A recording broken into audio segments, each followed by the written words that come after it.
ఇంకొకటి చిన్న సామెత ఉంది మేడం. ఒక రాజు ఒక రాణి గుర్రం మీద పోతున్నారు మేడం.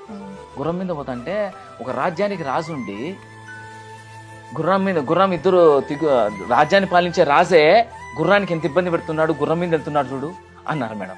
అరే ఈ అమ్మ ఇంత మంచి చేసిన నన్ను ఏంది ఎట్లా అంటున్నారని చెప్పి రాజు దిగేసి రాణిని గుర్రం మీద కూర్చోబెట్టుకుని గుర్రం దొలుపుకుంటూ వెళ్తున్నారు. అంటే రాజు నడుచుకుంటూ వెళ్తున్నాడు. కొంతమంది జనాలు వచ్చి ఏమన్నారంటే, ఒక రాజ్యానికి రాజు ఉండి రాణికి భయపడి గుర్రం నడుపుకుంటూ పోతున్నాడు చూడు, సో రాజే రాణికి బానిస్తున్నాడు, మనమేంద్ర రాజుకు బానిస్తాం అన్నారు. ఇది చెప్పినా నాకు ఇబ్బంది కదరా అని చెప్పేసి రాణిని రాజు ఇద్దరు దిగి నడుచుకుంటూ పోతున్నారు. గుర్రం ఒకటి నడుచుకుంటూ వెళ్తాంది. గుర్రం ఉండి కూడా వాళ్ళు నడుచుకుని వెళ్తున్నారు, మూర్ఖులు రా వెళ్ళు అనుకున్నారా?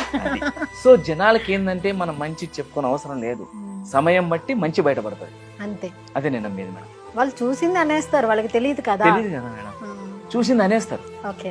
అప్పుడు మనం ఏంటంటే అంటున్నారు కదా అని చెప్పి మనం డిసైడ్ కాకూడదు. నీకు నచ్చిన పని నువ్వు చేసుకుంటే వెళ్ళు, దాంట్లో నిజం ఉండాలి, నిజాయితీ ఉండాలి, అదే నీ